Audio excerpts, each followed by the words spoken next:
আসসালামু আলাইকুম প্রিয় দর্শক, অন্য মঞ্চের আলাপচারিতায় আপনাদের সকলকে আমন্ত্রণ জানাচ্ছি। 16ই ডিসেম্বর 2025 55তম বিজয় দিবস উদযাপিত হলো গতকাল। প্রিয় দর্শকদের এই মহান দিবসের শুভেচ্ছা জানিয়ে কয়েকটি কথা বলবো আজকের এখনকার এই প্রতিবেদনে। প্রথমেই বলি, মহান দিবস ও উদযাপন শব্দটি ব্যবহার করতে গিয়ে কেমন যেন বাদো বাদো ঠেকছিল। কাদের জন্য মহান এই দিন, কেন মহান, কার বিজয় হয়েছিল এই দিনে, কে পরাজিত হয়েছিল, সব যেন উল্টে পাল্টে গেছে। আর এই উল্টে পাল্টে যাওয়া আখ্যানে তিনটি স্বতন্ত্র ঘটনা শুধু আমার নয়, বাংলাদেশ ও ভারতের এক বিপুল সংখ্যক মানুষের মনে এই প্রশ্ন আজ তুলেছে যে প্রাণের স্পন্দন একদিন ছিল এই দিনটিকে ঘিরে গত 54 বছর কিংবা 53 বছর যেটা ছিল সে তো আর নেই।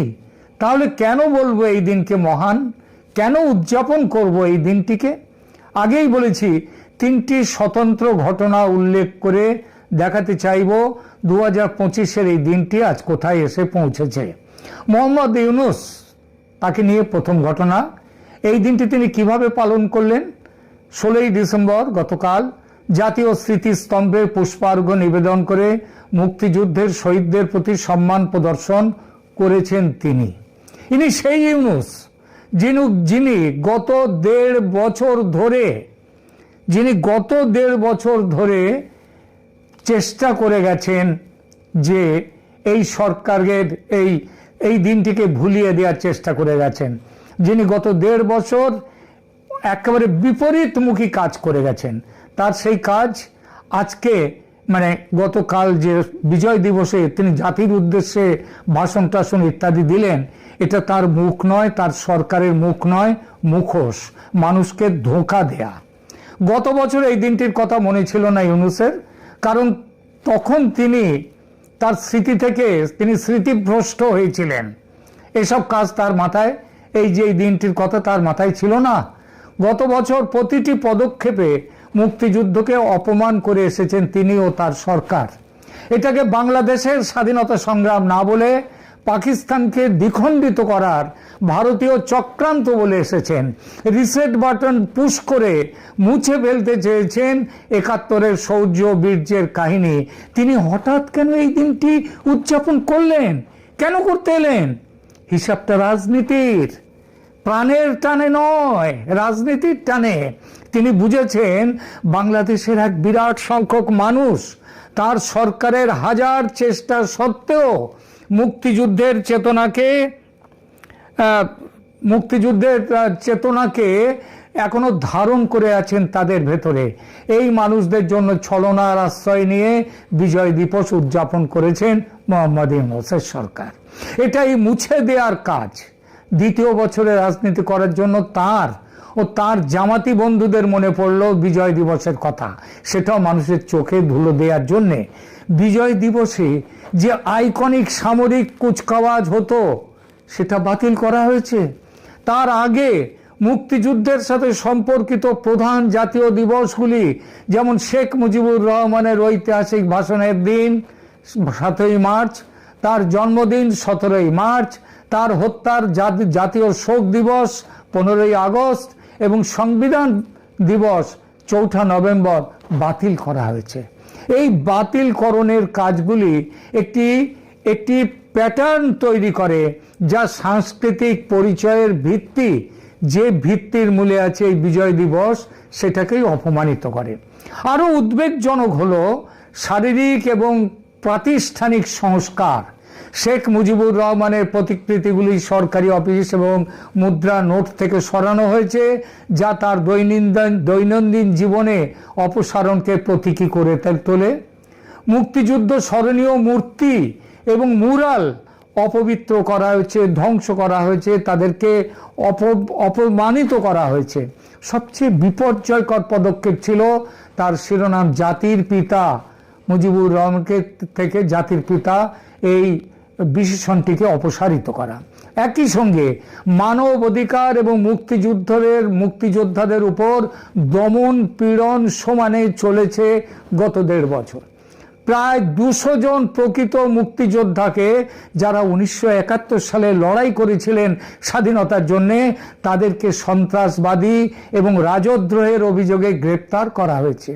কিছু ক্ষেত্র এমন আছে যেখানে 72, 73, 74 এমনকি 78 বছর বয়সী বয়স্ক যোদ্ধাদের স্মৃতিস্তম্ভ রক্ষা সমাবেশে অনুপ্রেরণা ছড়ানোর জন্যে, অর্থাৎ তারা স্মৃতিস্তম্ভ রক্ষা করতে গেছেন, এই অনুপ্রেরণা ছড়ানোর জন্য তাদেরকে জেলে পাঠানো হয়েছে। এখানেই শেষ নয়, এই সরকার যুদ্ধ অপরাধীদের গণহারে মুক্তি দিয়েছে। মে 2025-এ ইউনূস সরকার জামাতি ইসলামী নেতা এটিএম আজহারুল ইসলামকে মুক্তি দেয়, যিনি 1256টি হত্যা, 17টি অপহরণ এবং 13টি ধর্ষণের জন্য দোষী ছিলেন। এটিএম নেতা এটিএম আজহারুল ইসলাম জামাতি ইসলামের নেতা। অ্যামনেস্টি ইন্টারন্যাশনাল পর্যন্ত এই জন্য সরকারকে তীব্র ভর্ৎসনা ও নিন্দা করেছে। এই কাজগুলি পরিকল্পিত ইতিহাস বিকৃত করার একটি প্যাটার্ন প্রকাশ করে, যা পাকিস্তানি কৌশলগুলোকে প্রতিফলিত করে। জাতীয় স্মৃতি দুর্বল করা, 1971-এর স্মৃতিকে অপমানিত করা এবং বাংলাদেশের স্বাধীনতাকে অস্বীকার করা। আগে থেকে ইউনূস এবং তার দলবল বলতে শুরু করেছে ভারত বাংলাদেশের স্বাধীনতা সংগ্রামে সাহায্য করেনি, বাংলাদেশের জন্মকে সমর্থন করেছে একটাই কারণে, পাকিস্তানকে দ্বিখণ্ডিত করার জন্য এটা এতকাল বলে এসছে। এখন এই লাইনে আরো এগিয়ে তারা বলতে শুরু করেছে যে দেশকে আবার পূর্ব পাকিস্তান করতে চাইছে, সেটা স্পষ্ট। এখন তারপরে আবার বুদ্ধিজীবীদের গণহত্যার দায় পর্যন্ত ভারতীয় সৈনিকদের ঘাড়ে ফেলে দিচ্ছে। অকৃতজ্ঞ আর কাকে বলে? বেঈমানের দল। আসি দ্বিতীয় প্রসঙ্গে, বিজয় দিবসে নরেন্দ্র মোদীর বার্তা, এবং সেই বার্তায় বাংলাদেশের নাম উল্লেখ করেননি কোথাও।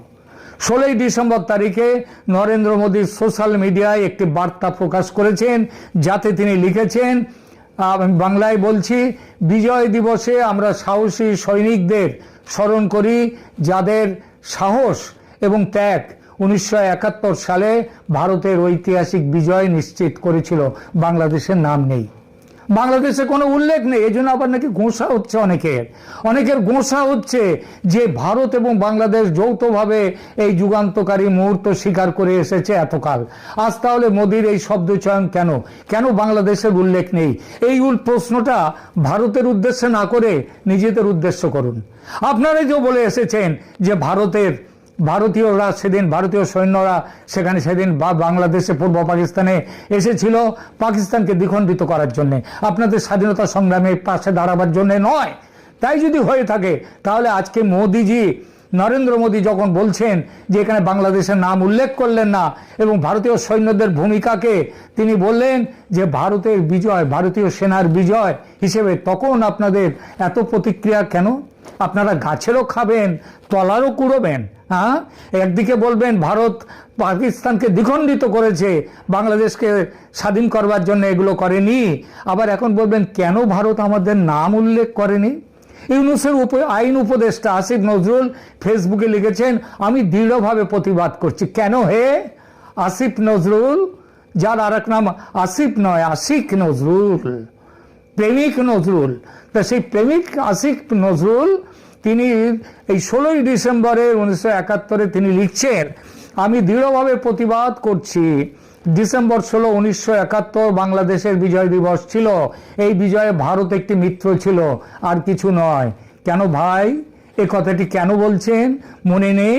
আপনারাই তো বলছেন এখন যে আপনারা সব জামাতি হয়ে গেছেন। আপনারাই তো বলছেন ভারতীয় সেনারা বাংলাদেশে ঢুকে বুদ্ধিজীবীদের হত্যা করেছিল, আপনারাই বলেছেন, বলেননি? আপনারাই তো বলেছেন পাকিস্তানকে দ্বিখণ্ডিত করার ভারতীয় চক্রান্ত ছিল। তাহলে এখন দুঃখ কেন, কষ্ট কেন? বাংলাদেশের ছাত্র আন্দোলনের সমন্বয়ক হাসনাত আবদুল্লাহ, যিনি মোদির এই সমালোচনামূলক অবস্থানের জন্য, মোদিকে সমালোচনা করার জন্য এবং ভারতকে উগ্র ভাষায় প্রতিক্রিয়া জানানোর জন্য বিখ্যাত, তিনি বলেছেন এটি বাংলাদেশের মুক্তিযুদ্ধ। তিনি কি বলেছেন গতকাল? এটি বাংলাদেশের মুক্তিযুদ্ধ। যুদ্ধটি পাকিস্তান থেকে বাংলাদেশের স্বাধীনতার জন্য লড়াই করা হয়েছিল, কিন্তু মোদি দাবি করেছেন যে এটি সম্পূর্ণভাবে ভারতের যুদ্ধ এবং অর্জন। এটি করতে গিয়ে তারা বাংলাদেশের অস্তিত্বকে সম্পূর্ণভাবে উপেক্ষা করেছে। লজ্জা করে না এই কথা বলতে? লজ্জা করে না? বেঈমানের দল, বিশ্বাসঘাতক। ভারত তোমাদেরকে স্বাধীন করে আজকে বাংলাদেশ করেছে, আর তোমরা ভারতের সাথে, সেই ভারতের বিরুদ্ধে কি করছো, কি করতে গিয়ে পাকিস্তানের সাথে কিভাবে এ করছো, তারপরেও তোমরা কিনা বলছো মোদিজি কেন বাংলাদেশের উল্লেখ করলেন না? পরিষ্কার করে তাহলে স্বীকার করো যে ভারতই যুদ্ধ করেছিল, তার সাথে তোমাদের মিত্র ছিল, এবং তোমাদের পাকিস্তানের হাত থেকে তোমাদেরকে উদ্ধার করেছিল ভারত, তোমাদের লড়াইয়ে তোমাদের পাশে ছিল। এই কথাটা স্বীকার করে আগে বলো, তারপরে সমালোচনা করতে আসো। এই যে অনুল্লেখ করা হলো বাংলাদেশের নাম, এটা একটা ঐতিহাসিক রূপান্তর, যা ভারত বাংলাদেশ বর্তমান সম্পর্ককে চিনিয়ে দিচ্ছে। যখন মোদী নেতৃত্বাধীন যে 2015 থেকে 24 সালে আওয়ামী লীগের নেতৃত্বাধীন বাংলাদেশের সাথে উষ্ণ সম্পর্ক বজায় রেখেছিলেন, ইউনূস শাসনের অধীনে আঞ্চলিক গতিশীলতা হিমালয়ের বরফে পরিবর্তিত হয়েছে। মোদির এই নীরবতা আন্তর্জাতিক কূটনীতির উদাসীনতা নয়, মনে রাখবেন। এটি একটি সূক্ষ্ম নয়, এটি একটা বড় ইঙ্গিত দিচ্ছে আগামী দিনে কি হতে যাচ্ছে। তোমরা আর ভারতের বন্ধু নও। তোমাদের সাথে, তোমাদের বর্তমানে যে সরকার, সেই সরকারের সাথে ভারতের আর কোনো বন্ধুসুলভ সম্পর্ক নয়। তোমরা যা শুরু করেছ, তো অথচ কয়েকদিন আগে মনে রাখবেন যে মোদিজি কিন্তু খালেদা জিয়ার স্বাস্থ্য, তার দ্রুত তার স্বাস্থ্যের উন্নতির জন্যে তিনি প্রার্থনা করেছিলেন, তিনি পোস্ট করেছিলেন। এটা বিএনপি ইউনূসের জন্য একটি সম্ভাব্য প্রতিদ্বন্দ্বী হিসেবে উদীয়মান হচ্ছে। তার ভিত্তিতে কেউ কেউ কূটনৈতিক সম্পর্ক বলছেন। আমার মনে হয় অত কিছু বলার দরকার নেই। এটাও হচ্ছে ভারতের সাথে, ভারতের একজন নেতা, তিনি বাংলাদেশের পাশের দেশ, আমাদের প্রতিবেশী, যাদের সাথে আমাদের রীতিমতো ভালো সম্পর্ক, তাদের প্রাক্তন তিনবারের প্রধানমন্ত্রী, তিনি অসুস্থ হয়েছেন। তার জন্যে তিনি তার স্বাস্থ্যের উদ্ধারের জন্য তাকে যাতে তাড়াতাড়ি সুস্থ হয়ে ওঠেন, তার জন্য তিনি প্রার্থনা করেছেন। এইটাই তো, এর বেশি কিছু নয়। আমাদের তৃতীয় গল্পে আসি, তৃতীয় কাহিনীটায়। লেফটেন্যান্ট সাফিন আশরাফ এবং ইনি হচ্ছেন 25 বছর বয়সী বাংলাদেশি সামরিক অফিসার লেফটেন্যান্ট সাফিন আশরাফ। আশরাফ দেরাদুনের ভারতীয় মিলিটারি একাডেমি IMA থেকে সফলভাবে স্নাতক হয়েছেন, একটি প্রতিষ্ঠান যা বিশ্বের শীর্ষ সামরিক প্রশিক্ষণ কেন্দ্রগুলির মধ্যে বিবেচিত। 14টি দেশ থেকে 34 জন বিদেশি ক্যাডেট সেখানে গিয়েছিলেন, অংশ নিয়েছিলেন এই প্রশিক্ষণ কেন্দ্রে গ্র্যাজুয়েশনের।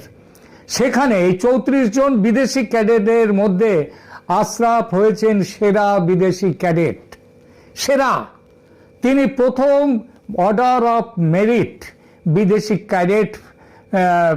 বিদেশি ক্যাডেট মেডেল পেয়েছেন, যা সামরিক প্রশিক্ষণে তার শ্রেষ্ঠত্বের স্বীকৃতি। এটি কেবল একটি ব্যক্তিগত উপলব্ধি কিংবা একটি ব্যক্তিগতভাবে একটি মানুষকে তাকে সম্বর্ধনা, তাকে সম্মান জানানো নয়। তিনি তার পাসিং আউট প্যারেডে তিনি বলেছেন, ব্যক্তিগতভাবে আশরাফের কাঁধে হাত দিয়ে ভারতের সেনাপ্রধান জেনারেল উপেন্দ্র দ্বিবেদী তিনি আশরাফের কাঁধে র্যাঙ্ক স্টার পরিয়ে দিয়েছেন। এবং এই একটি অনুষ্ঠান যা তার উপস্থিত, তার স্ত্রীও সেখানে ছিলেন। আশরাফের ঠিকানায় তিনি ভারতকে, আশরাফ কি বলেছেন? আশরাফ তার অল্প কথার ভাষণে অল্প কয়েকটি কথায় বলেছেন ভারতকে, যে ভারত সত্যিকারের বন্ধু আমাদের। ভারত এবং বাংলাদেশের মধ্যে দীর্ঘস্থায়ী বন্ধুত্ব এবং কৌশলগত জোটে জোর দিয়েছেন তিনি ভারতের 1971 সালে বাংলাদেশকে মুক্ত করতে সহায়তা করার গুরুত্ব এবং চলমান দ্বিপাক্ষিক সহযোগিতার প্রয়োজনীয়তা স্বীকার করেছেন। তার মধ্যবিত্ত পটভূমি, তার বাবা একটি সাধারণ কাজ করেন, ওই আশরাফের এই অর্জনকে আরও প্রভাবশালী করে তোলে যে একটি সাধারণ ঘরের ছেলে তিনি সেরা ক্যাডেট হয়েছেন, বিদেশি ক্যাডেট, ভারতের সবচেয়ে বড় যে মিলিটারি একাডেমিতে। এবং এটা আশরাফ বাংলাদেশ সেনাবাহিনীতে ফিরে যাবে। আইএমএ থেকে প্রাপ্ত নেতৃত্ব কৌশল এবং সামরিক শৃঙ্খলার দক্ষতা তার অধীনস্থদের মধ্যে ছড়িয়ে দেবে। কার্যকরভাবে ভারত বাংলাদেশ সামরিক প্রশিক্ষণ সহযোগিতার এই সুবিধাগুলো বাংলাদেশি সেনাবাহিনীকে তিনি সেখানে সঞ্চার করবেন। তো এই যে 16ই ডিসেম্বর এই যে 3 স্তরের 3টি ঘটনা, ইউনূসের ভোল বদল, রাজনৈতিক ভোল বদল, চোখে ধুলো দেয়া, তারপর বাংলাদেশ যে কথা এতদিন ধরে যেভাবে ভারতকে সমালোচনা করে এসেছে, মোদিজি তার উত্তরে বাংলাদেশের 16ই ডিসেম্বরে তার বার্তায় বাংলাদেশের উল্লেখই রাখলেন না। এবং তৃতীয়ত শাফিন আশরাফ, যিনি বিদেশি ক্যাডেটদের মধ্যে প্রদান হয়েছেন, এরা সব কিছু মিলে একটাই সংকেত দেয়, সেটা হচ্ছে যে ইউনূসের শত চেষ্টা সত্ত্বেও ভারত কিন্তু এখনো সেইভাবে রিয়্যাক্ট করেনি। এবং সেখানকার সাধারণ যে ঘরের যে যারা আছেন তারাও সেভাবে রিয়্যাক্ট করেনি। বাংলাদেশ যে পথে চলতে শুরু করেছে, এই পথে চললে আগামী দিনে কিন্তু অনেক বড় বিপদ আসছে। 16ই ডিসেম্বরের বিজয় দিবসে একটি বার্তা, সবার একটি প্রার্থনা হোক, সেটা হচ্ছে আমরা ভারতীয়রা এবং বাংলাদেশে যারা আছেন সবাই মিলে একসাথে বলি, সৎ প্রতিবেশী সুপ্রতিবেশী হয়ে বাঁচার যে সুফল সুবিধা সেটা দুই দেশের হয়। এটা শুধু বাংলাদেশের সুবিধা নয়, এটা শুধু ভারতের সুবিধা নয়। যারা দুই দেশের সম্পর্কে ফাটল ধরাতে চাইছে এবং ধরিয়েছে অনেকটা, তারা নিপাত যাক, তারা ধ্বংস হোক, বেঁচে থাকুক ভারত বাংলাদেশ যে সৌভ্রাতৃত্ব, যে মিত্রতার সম্পর্ক, সেই সম্পর্ক। সবাই একসাথে বলি, ভারত বাংলাদেশ মৈত্রী সম্পর্ক দীর্ঘস্থায়ী হোক, এই সম্পর্কের বিরুদ্ধে যারা তারা ধ্বংস হোক। নমস্কার।